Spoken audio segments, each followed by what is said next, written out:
अस्सलाम वालेकुम शाराए दसूर से मैं हूं अब्दुल क़य्यूम सिद्दीकी और एक मरतबा फिर हम हाजिर हैं जस्टिस काजी फ़ाइज़ ईसा की सदारती रेफरेंस के ख़िलाफ़ आइनी दरख्वास्त की समात यानी कि 36वीं समात जो है उसका आंखों देखा हाल लेकर आपके सामने हाजिर हैं। आज भी बैरिस्टर फ़रोग़ नसीम जो वफाक के मुफ्त वकील हैं और वजारत छोड़कर यहाँ पर वकालत के लिए आए हैं, उनके आर्गूमेंट्स जो हैं वो जारी रहे हैं, लेकिन जो ओवरऑल इम्प्रेशन गैदर होता है वो गो कि आज उन्होंने इस्लामिक जूरिस्प्रूडेंस के हवाले से भी बहुत दिए, हिंदू मज़हब के हवाले से भी, और सती का जिक्र भी आया कि भाई औरतें सती हो जाती हैं। उन्होंने मियाँ बीवी एक दूसरे का लिबास हैं ये किस मौके के ऊपर कहा, इसके ऊपर जज साहिबान ने क्या कहा, और फिर एक बड़ी अहम बात जो है वो जस्टिस मकबूल बाकिर की तरफ से आई कि उनका कहना था कि ये तासुर इंतहाई गलत है कि जज एहतसाब से बालातर हैं। हम एहतसाब से बालातर हरगिज़ नहीं है, लेकिन एहतसाब कानून के मुताबिक होना ही चाहिए। बैरिस्टर फ़रोग़ नसीम के दलाइल का रुख किस तरफ रहा, जज साहिबान के क्या रिमार्क्स थे, और आज जस्टिस उमर अता बंदयाल ने बैरिस्टर फ़रोग़ नसीम के दलाइल सुनने के बाद ये क्यों कहा कि हमें तो कोई आप पॉइंट कुछ समझ नहीं आई कि आप ये कहना क्या चाहते हैं, तो अपनी ज़रा फार्मूलेशन तहरीरी तौर के ऊपर हमें दे दें। तो आज के जस्टिस काजी फ़ाइज़ ईसा के केस की रुदात के लिए चलते हैं जनाब नासिर इकबाल और हसनात मलिक की तरफ।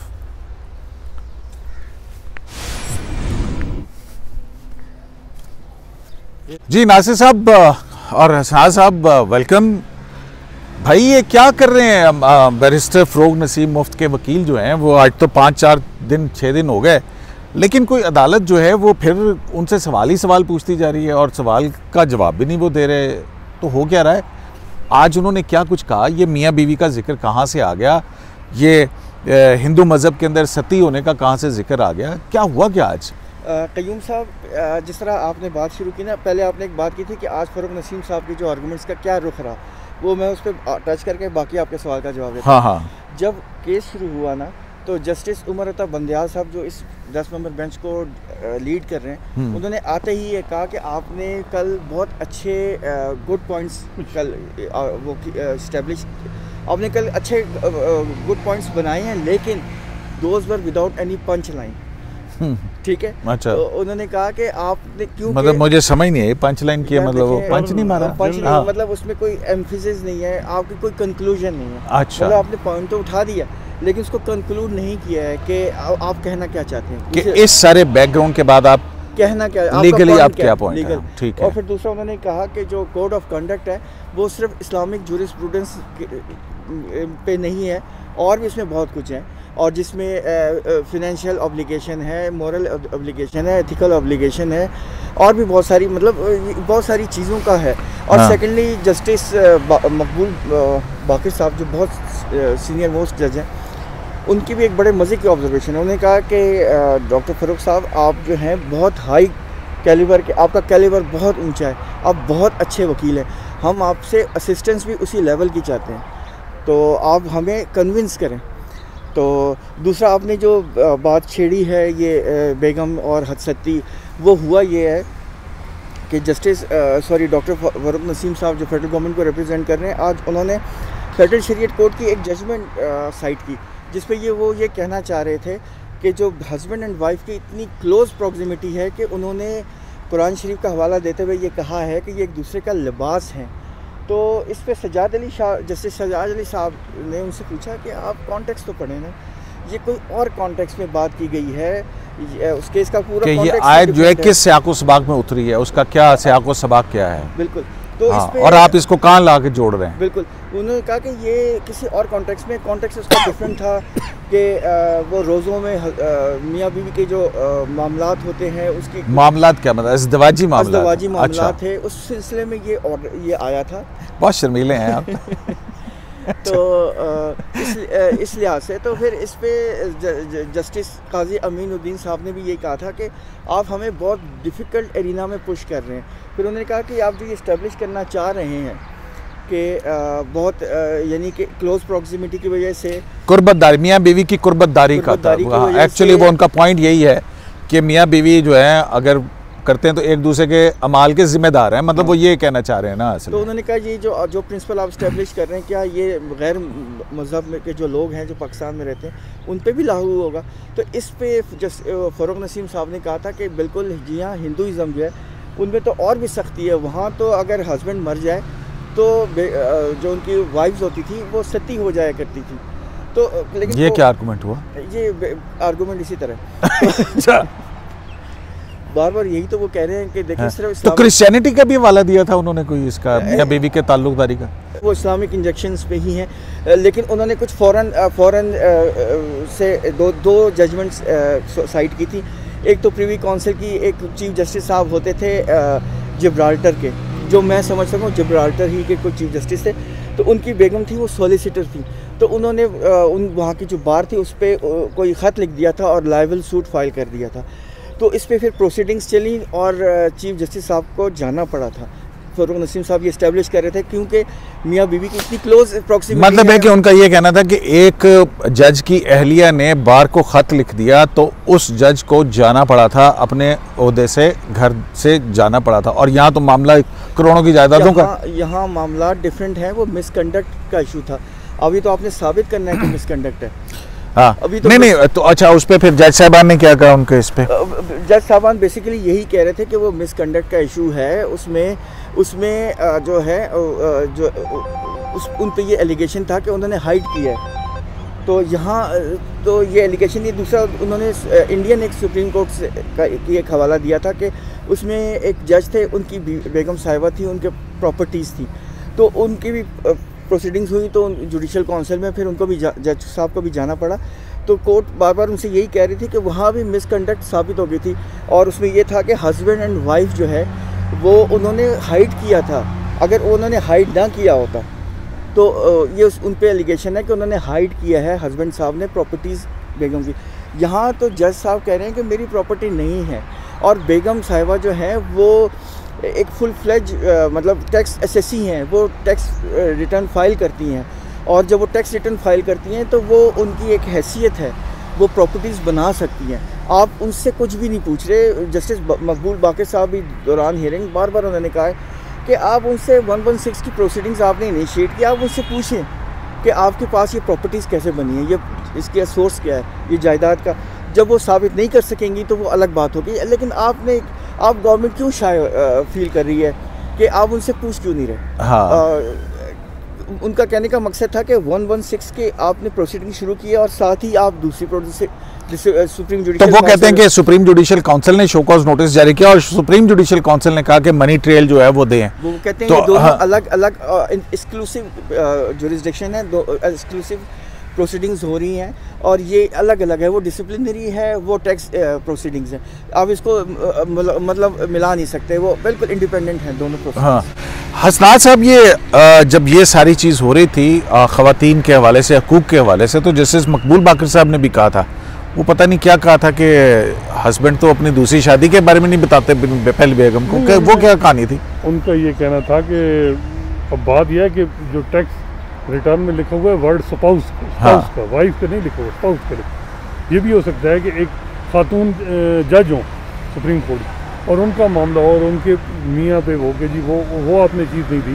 तो उस हवाले से वो बात कर रहे थे कि जी बहुत सी ख़वातीन हैं, पढ़ी लिखी ख़वातीन हैं, उनको नहीं पता होता उनकी मियाँ की जायदादों के बारे में कि कहाँ प्रॉपर्टीज़ हैं, किस हवाले किधर हैं। इवन बहुत सी को तो उन्होंने लाइटर नोट में कहा कि भाई बहुत सी तो ये भी नहीं पता कि उनके मियाँ ने दूसरी शादी की हुई है और उसके क्या कहाँ है क्या सिलसिला। तो वो लाइटर नोट, तो ये वो चीज़ हो रही थी कि भाई मतलब जिस तरीके से असल में 2 दिन से फ़ारूक नसीम साहब एक ही आर्गूमेंट कर रहे हैं कि जी प्रॉक्सिमिटी जो मियाँ बीवी की कुर्बतदारी का पॉइंट असल में सारा बेस करता है ना कि अगर वो इस्टेब्लिश नहीं होगा तो फिर आगे कैसे वो लायबिलिटी इस्टेब्लिश करेंगे। तो गवर्नमेंट तो हर दफ़ा ना अपने शिफ्ट कर रही है इसमें। कभी कहते हैं कैसे, देखें प्रेसिडेंशियल रेफरेंस में था कि 116 की वायलेशन की है, ठीक है, बीवी की प्रॉपर्टी थी, आपने डिस्क्लोज नहीं की। जब खोसा साहब ने इधर सुप्रीम जुडिशल काउंसिल की कार्रवाई शुरू की तो उन्होंने कोई थोड़ा हिंट दिया या इशू का। फिर जब रिप्लाई फाइल किया अटॉर्नी जनरल अनवर मंसूर साहब ने, captain Anwar Mansoor, captain retired, तो वो उन्होंने कैप्टन रिटायर्ड ने कहा कि जी ये तो बेनामी प्रॉपर्टी है, असल ओनर जो है वो जस्टिस कादी फाइज है। अब यहाँ कह रहे हैं कि बीवी, अब जब आप कह रहे हैं कि बीवी की प्रॉपर्टी थी लेकिन आपको पाबंद थे, दैट मीन कि आप ये कह रहे हैं कि प्रॉपर्टी जस्टिस कादी फाइसा की नहीं है, आपके पास कोई डॉक्यूमेंट नहीं है। जो आज सबसे इम्पोर्टेंट जो जस्टिस बाकर साहब ने कहा कि आप बार बार सवाल करते हैं मनी ट्रेल, ये प्री मेच्योर है। पहले तो आपने उनसे पूछना है, मनी ट्रेल का सवाल तब आएगा जब फोर्स जस्टिस कादी फाइसा का इस्तेमाल होगा, मनी उनकी मतलब जो पहले ये साबित होगा कि प्रॉपर्टी इनकी है, तो फिर उसके बाद मनी ट्रेल का सवाल आएगा। तो इस तरह तो वो फिर सुप्रीम जुडिशल काउंसिल में जो मनी ट्रेल की बात खोसा साहब कर गए हैं, तो उससे तो डिस्टेंस कर दिया आज की सुप्रीम कोर्ट ने। तो काफ़ी supreme judicial council I don't know उस वक्त किस पॉइंट से बैठी थी, किस तरह बैठी थी। अब एक ही केस, सीधी बात है, जो फरूक नसीम साहब के पास एक आर्गूमेंट है कि शो का जो है सुप्रीम जुडिशल काउंसिल ने, और ये वजनी एक है कि जी सुप्रीम जुडिशल काउंसिल आपके जो सीनियर मोस्ट जजेस थे 5, उन्होंने उस वक्त शो का जारी किया, उन्होंने इन चीज़ों को नहीं देखा। तो आप भी यहाँ से स्टार्ट करें और सुप्रीम जुडिशल काउंसिल में मामला भेज दें। मेलर्स की बात, लेकिन जो असल चीज़ है वो है मेलर्स सर्विलेंस, उस पर आज भी बात की उन्होंने। अच्छा, तो कल जो है जस्टिस मकबूल बाकर साहब ने एक सवाल छोड़ा था कि जनाब जब वो मियाँ बीवी और बेवा और पेंशन और ये वो बातें कर रहे थे, तो जज साहबान की तरफ से भी एक सवाल आया था कि ज़रा जहन में रख के आइएगा कि एक हुकूमत जासूसी के ऊपर जो है वो फारिग हो चुकी है। देखें वो तो उसकी आज कोई बाज़गश्त हुई नहीं, उसकी बाज़गश्त आज नहीं हुई है। हाँ। लेकिन उन्होंने ये ज़रूर कहा है कि मैं कोवर्ट ऑफ सर्वेलेंस से बात करूँगा। फरूक नसीम साहब ने आखिर में कहा था कि अभी मेरी जो क्लोज प्रॉक्सिमिटी के ऊपर जो आर्गूमेंट्स है वो कंप्लीट नहीं हुए, वो मैं जो थोड़ा दूर रहे आप। अच्छा, जो आर्गूमेंट्स जो मंडे को आर्गूमेंट करेंगे। और मज़े की बात है, कयूम साहब इस दफ़ा एक नया एक्सपेरिमेंट कर रही है सुप्रीम कोर्ट कि जो मंडे की हेयरिंग है, क्योंकि वेकेशन शुरू हो गई, समर वेकेशन 3 महीने की जो होती है सुप्रीम कोर्ट की, अभी तो नहीं शुरू हो जाएंगी, होने वाली है मंडे को। तो अब ये होगा कि कुछ जजेस बेंच पे बैठेंगे और कुछ जजेस अपने स्टेशन में होंगे जहाँ उनका घर है, वहाँ से वो वीडियो लिंक के ज़रिए कनेक्टेड होंगे वो, तो वहाँ से ये आर्गूमेंट मतलब हेयरिंग शुरू होगी। तो मतलब ये है कि सुप्रीम कोर्ट ऑफ पाकिस्तान में कुछ जजेस होंगे, कुछ जजेस जो यहाँ पे हैं वो अपनी अपनी रजिस्ट्रियों से कनेक्टेड होंगे। मेरा ख्याल है यहाँ पे कराची के जज साहब कराची से ही होंगे। अच्छा, तो वहाँ से ये हियरिंग होगी। लेकिन फरूक नसीम साहब ने कहा है कि अभी मेरी प्रॉक्सिमिटी पे कंप्लीट नहीं हुई, आर्गुमेंट्स में कंटिन्यू रखूँगा। उसके बाद फिर मैंने मेलिस पे भी आना है, फिर मैंने शो कॉज पे भी आना है, फिर मैंने ये मतलब कि लंबा काम जो है वो चाह रहे हैं, स्ट्रेटजी नजर आ रही है कि लंबा लमकाओ जरा।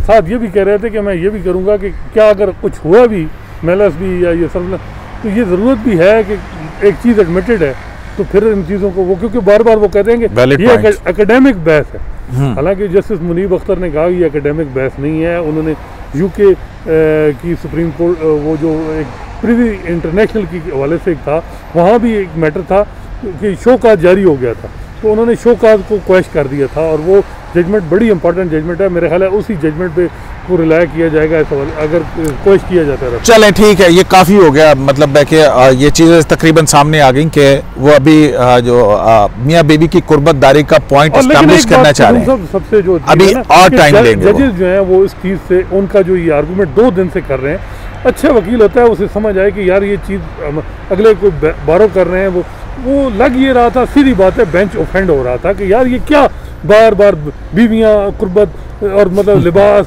ऐसी बातें, मतलब जो उससे जरा और अगर ये सारी हियरिंग के ऊपर मुख्तारे को मैसेज जाता तो वही आता ना, मुख्तारे वो अगला फिक्रा मैं नहीं कहूँगा, गल कितने बुढ़िया तक पहुंच गई है, हुकूमत दास्ती नहीं पई। नहीं, लेकिन बात ये ना कि आप मंसूर अली शाह साहब ने भी आज बार बार रिपीट किया कि आप ये तो कहते हैं कि आप बड़े अच्छे क्वेश्चंस कर रहे हैं, लेकिन आप हमारे सवालों का जवाब नहीं देते, बस जवाब नहीं देते, बाकी तारीफ करके बाहर निकल। उन्होंने एक और सवाल, अपना पुराना सवाल भी रिपीट किया कि आपने अभी तक हमें ये नहीं बताया कि ARU को अभी तक कितनी पब्लिक कंप्लेंट्स आई हैं जिसके ऊपर आपने इनिशिएट की है इंक्वायरी, और किन किन के खिलाफ, और उसकी लीगल अच्छा चले वो तो काफी 2 दिन से हो गई है, सारी बात होगी। एक और डेवलपमेंट भी हुई है, आपको पता है ना, पेशावर हाई कोर्ट के चीफ जस्टिस सेठ निसार जो हैं, और सॉरी जस्टिस सेठ वकार, उन्होंने जनरल परवेज मुशर्रफ वाला वो कहा था कि उसको घसीट के लाओ, डी चौक पे लटकाओ, अगर वो इन केस के अगर एक्यूज जो है वो बाहर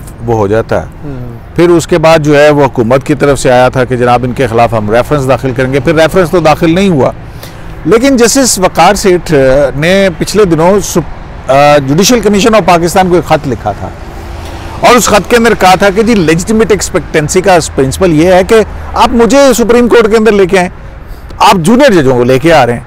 तो अब उन्होंने एक दरख्वास्त डाल दी है सुप्रीम कोर्ट ऑफ पाकिस्तान में और 3 जज हैं उनकी अपॉइंटमेंट चैलेंज कर दी है। नाज़िर साहब, जस्टिस काजी फाइज, जस्टिस अमीन, जस्टिस अमीनुद्दीन और मुज़ाहिर अली नकवी साहब। हसनात साहब कौन? मुज़ाहिर अली अकबर नकवी। हाँ, मुज़ाहिर अली अकबर नकवी साहब। क्या हो रहा है ये? देखिए हो गया नहीं, मेरा ख्याल है कि बहुत से सीनियर वकला से बात हो रही थी, वो ये कह रहे थे कि ये टाइम नहीं था कि इस टाइम पे जो है जजेस की आपस में मतलब इस तरह की लिटिगेशन स्टार्ट हो, कि ये टाइम नहीं था प्रॉपर। दूसरा, हामिद खान साहब को भी देखना, क्योंकि इस वक्त वकला के दोनों धड़े जो हैं वो काजी फाइज के केस में बिल्कुल वो उनका एक ही स्टांस है कि जी ये मेलाफाइडी है, सर्विलेंस, और ये मतलब आज तो आबिद साकी vice chairman Pakistan bar council का स्टेटमेंट भी आया ना, वो क्या स्टेटमेंट दिया है उन्होंने? उनका यही है कि स्टेटमेंट कि जी ये हरासमेंट और जजेस की सर्विलेंस जो है हम इसको कंडेम करते हैं। उनका आबिद साकी का तो क्लियर स्टांस है कि नॉन डेमोक्रेटिक फोर्सेस जो हैं, जिन्होंने मीडिया को दबाया, जिन्होंने पार्लियामेंट को दबाया, अब एक वाहिद इदारा जुडिशरी रह गया, उस पर अटैक की कोशिश है और पहला बार है। इससे अगर जुडिशरी ने उनको मौका दे दिया तो उन्होंने यहाँ भी करना है, यहाँ भी बाप पार्टी एक बना लेनी है, जुडिशरी में भी बहुत से पेनिट्रेशन हो जानी है। तो ये मतलब आबिद साकी का है कि इस इंस्टीट्यूशन को हमने बचाना है, वो इसको ब्रॉडर देखते हैं। वो कहते हैं ये चीज़ें काजी फाइसा केस ये नहीं, असल मकसद ये है कि जो जजेस जो अगर इंडिपेंडेंस ऑफ जुडिशरी और उसको इंडिपेंडेंट जजेस स्टेट नरेटिव है उस पर चलेंगे तो वो बेशक जो मर्जी हो उनके साथ कुछ नहीं होगा। जिस तरह एक इस्लामाबाद हाई कोर्ट के जज थे, उन पे जब केस चल रहा था सुप्रीम जुडिशल काउंसिल में, वादा माफ गवाह बने तो फिर कुछ नहीं, सब कुछ खत्म हो गया। हाँ, जैसे शौकत अजीज सदीकी को फाइल हुआ था, ठीक हो गई। नहीं, मुझे काउंसिल की ये तो है उनका, लेकिन हामिद खान साहब का अब वो कहते हैं, आज मेरी मतलब उनके मैंने स्टोरी में भी कोट किया, वो असल में बात यह है कि सुप्रीम वकला की 2 राय हैं। वो कहते हैं सीनियरिटी प्रिंसिपल जो है, जो अभी लेटेस्ट जजमेंट है 2002-03 में, उसमें बताया गया है कि सुप्रीम कोर्ट में जो अपॉइंटमेंट होती है वो फ्रेश अपॉइंटमेंट होती है। वो ये नहीं होता कि भाई ये मतलब सीनियरिटी प्रिंसिपल ये वो। अगर देखा जाए तो इफ्तिखार मोहम्मद चौधरी साहब ने भी सीनियरिटी प्रिंसिपल के जो मौजूदा चीफ जस्टिस गुलजार साहब हैं, इनको मतलब मुशीर जस्टिस फलक शेर का और जस्टिस इफ्तिखार चौधरी का फटा भी चलता रहा था। नहीं, मुशीर साहब सीनियर थे लेकिन गुलजार साहब को लेके आए। इसके अलावा ख्वाजा शरीफ को नहीं लाए और वो क्या नाम है खोसा साहब और साकिब निसार साहब। तो मेरा ख्याल है, मैं खुद ज़ाती तौर पे समझता हूँ कि सिर्फ सीनियरिटी नहीं देखनी चाहिए यहाँ सुप्रीम कोर्ट को डंपिंग कोर्ट मैं ये नहीं, लेकिन ये है कि जो परफेक्ट माइंड है, चाहे वो कोई भी, बेशक वो वकील ही क्यों ना हो, जो सुप्रीम कोर्ट में बेस्ट माइंड लीगल माइंड है उनको होना चाहिए। और ये आपने देखा होगा जस्टिस मुनीब का मामला देखें, हाँ। मतलब जबरदस्त जज जो हैं वो उनको अगर नहीं, वो अगर इनकी साहब को हम अगर भी कहें, लेकिन एक बहुत अच्छा डिसीजन था, हम मतलब उसको करते हैं कि वो एक अच्छी एडिशन हुई है। इसी तरह आप देखें सिविल लॉ, जब शेख अजमत साहब और साकिब साहब रिटायर हो गए तो खोसा साहब ये है कि जी जो वो प्योर सिविल के एक्सपेरिमेंट मतलब ऐसा जज होना चाहिए, तो जस्टिस अमीनुद्दीन साहब लाए। अब जस्टिस काजी अमीन साहब को, क्योंकि उनका अपना क्रिमिनल साइड थी, उन्होंने उस वक्त उनको लाना था कि जी वो मतलब ऐसा, क्योंकि वो उनकी खुद रिटायरमेंट हो रही है तो ऐसा आदमी को, तो काजी अमीन साहब आपने देखा होगा उनकी वेबसाइट पे बहुत सी आती हैं जजमेंट और वो आगे पीछे। फिर जस्टिस मुज़ाहिर अली अकबर नकवी, क्योंकि ज़्यादातर वहाँ कुछ लोग तो ये कह रहे हैं कि असल फोकस तो मुज़ाहिर साहब को टारगेट है। अब ये भी कहते हैं, बारों में ये भी बात आती है कि हर ये नहीं होना चाहिए कि हर धड़े का अपना अपना, कि उनके वकील अगर एक जज है तो उसको प्रोटेक्ट करना, क्योंकि नहीं ये ना करें आप, ये ना करें आपके जनाब के, उनको करते हैं तो इनको, ये मैं यही कह रहा हूँ कि ये बड़ी तलखी बढ़ेगी वकला के घरों में। आपका ये एक शिकायत का आंसर भी है जो बड़ा वैलिड भी है। देखिए वो उनका एक पॉइंट ऑफ व्यू है कि मुझे 3 दफ़ा इग्नोर किया गया, मेरी एलिवेशन 3 दफ़ा नाम गया, मतलब मैं डिज़र्व करता था बीइंग अ सीनियर मोस्ट, क्योंकि सुप्रीम देखें जुडिशल कमीशन ऑफ पाकिस्तान में जो होती रही वो सीनियर जजेस, जो सीनियर मोस्ट जज होता था उसको लाते रहे। फिर अचानक से साकिब निसार साहब के दौर के अंदर ये प्रैक्टिस चेंज हुई, जस्टिस मुनीब अख्तर आए, वो आए, उनका पॉइंट ऑफ व्यू ये है, जो उनका ये कहना है कि चीफ जस्टिस जो हाई कोर्ट और रेस्पेक्टिव हाई कोर्ट्स होते हैं उनकी बहुत अहमियत है, क्योंकि वो जुडिशियल कमीशन में भी बैठते हैं, जो जजेस को एलिवेट करने की रिकमेंडेशन देते हैं और डिसीजन लेते हैं। इसी तरह सुप्रीम जुडिशल काउंसिल में भी वो बैठते हैं जो किसी जजेस का फेट डिसाइड करते हैं, ठीक है, चाहे वो जज सीनियर हो चाहे जूनियर हो। तो उनका ये कहना है कि जो एलिवेशन रिसेंट हुई हैं अब मैं उनसे जूनियर हूँ सुप्रीम कोर्ट में, अगर मेरी कभी एलिवेशन होती है या नहीं होती तो अब मैं उनसे जूनियर मोस्ट जज बनता हूँ। तो ये बात मतलब वो बात बिल्कुल ठीक है। मैं खुद इस पर बिलीव करता हूँ कि सीनियरिटी प्रिंसिपल कई दफ़ा काम नहीं करता, क्योंकि आपने अच्छे लीगल माइंड को पिक करना होता है। लेकिन आप ये देख रहे हैं जो परसेप्शन थोड़ा सा गलत हो रहा है, और परसेप्शन में ये किसी को नहीं कह रहा कि वो मतलब आप समझते हैं कि सुप्रीम कोर्ट जो है वो इस वक्त इस दरख्वास्त को टेकअप करेगी? नहीं, एक चीज जो है ना उसमें वैलिड है कि सूबों में आप देखिए खैबर पख्तूनख्वा के सिर्फ 2 जज हैं, ये एक वैलिड पॉइंट। बलूचिस्तान में 6 साल से कोई जज आपने सुप्रीम कोर्ट में नहीं लिया, ये पार्लिमानी कमेटी ने भी अपना कंसर्न, मतलब ये भी है ना कि एक तो वहाँ से बलूचिस्तान हाई कोर्ट से जज नहीं आया, फिर दूसरा जो बलूचिस्तान हाई कोर्ट का जज है उसके साथ जस्टिस काजी फैज़ ईसा, उनके साथ क्या हो रहा है। बिल्कुल ये एक बहुत ही खौफनाक में जो रेफरेंस की एप्लीकेशन बताते हैं ना लोग, वो यही होता है कि जब ये इस तरह का मैसेज जाएगा तो वो यही मैसेज जाएगा कि बलूचिस्तान का एक चीफ जस्टिस जो आगे उसने बनना था एक जज ने, अगले 20 साल भी मे भी चीफ जस्टिस ना बने, उसके मेरा ख्याल है पूरी स्टेट पे बड़ी खतर इम्प्लीकेशंस होंगे। बहुत ये चीज़ें भी देखनी होती हैं सारी, हम क्योंकि बहुत जल्दबाज होते हैं। नासिर साहब इसको कंक्लूड करें। कंक्लूड मैं सिर्फ इतना कहूँगा कि इसके पीछे एक और भी परसेप्शन है जो बड़ा ख़तरनाक है, और वो है कि जो रिसेंट मुशर्रफ साहब की जो जजमेंट है, चूँकि उसमें वो बहुत सख्त है वक़ार सेठ साहब, चीफ जस्टिस वक़ार सेठ साहब की, तो ये है इसी वजह से वो ये कहना चाह रहे हैं कि एक छोटे सूबे को आप इग्नोर कर रहे हैं और आप एलिवेशन दूसरे सूबे से कर रहे हैं, जबकि जो सुप्रीम कोर्ट में उनकी तादाद भी कम है।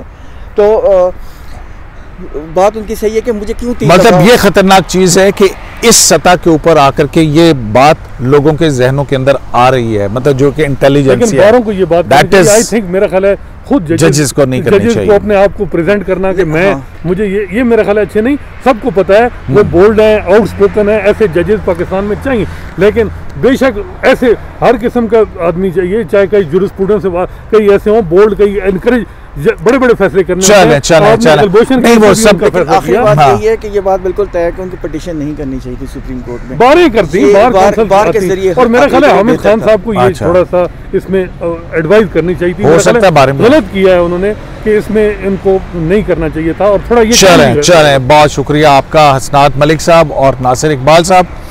तो जस्टिस काजी फैज़ ईसा के केस में बैरिस्टर फ़रूक नसीम जो है वो मियाँ बीवी की क़ुर्बत के हवाले से अपना आर्गूमेंट इस्टेब्लिश कर रहे हैं, और उस आर्गूमेंट को इस्टेब्लिश करके वो फिर जस्टिस काजी फैज़ ईसा तक पहुंचना चाहते हैं। अदालत अभी तक उनके इस आर्गूमेंट की रेलेवेंस से उस हद तक मुतमईन बज़ाहिर नज़र नहीं आती है, और अब जो है वो असल अगर बैरिस्टर फ़रूक नसीम साहब की जो है उनकी बात को लिया जाए तो कुछ कुर्बदारी के ऊपर जो है मियाँ बीवी की, उसके आर्गूमेंट्स के बाद वो ARU के ऊपर और बाकी चीज़ों के ऊपर आएंगे, तो इंटरेस्टिंग आर्गूमेंट्स उनके सुनने वाले होंगे, और उसके ऊपर बेंच का रिस्पांस भी जाहिर है कि बहुत अहम होगा। जबकि इस दौरान में एक हाई कोर्ट के चीफ जस्टिस जो है वो अपनी सीनियरिटी का केस भी लेकर सुप्रीम कोर्ट ऑफ पाकिस्तान में आ गए, और अगर बिलफर्ज महल अगर ये ऐसी उनकी एक्सेप्ट हो जाती है तो फिर बहुत सारे जजेस जो हैं, और फिर उसका प्रिंसिपल और ये और वो, फिर उसके अंदर क्या कुछ होगा, बहुत सारे वो कीची नीची पै जाएगी, और बहुत बड़े बड़े सवाल जो हैं वो उठना शुरू हो जाएंगे। बिल्कुल आज जस्टिस मकबूल बाकर के इन अल्फाज के ऊपर हम ख़त्म करते हैं कि जज एहतसाब से बालातर नहीं हैं, लेकिन उनका एहतसाब कानून के मुताबिक होना चाहिए। शराय दस्तूर से अब्दुल क़य्यूम सिद्दीकी को AQS को इजाज़त दीजिए। अल्लाह निगहबान।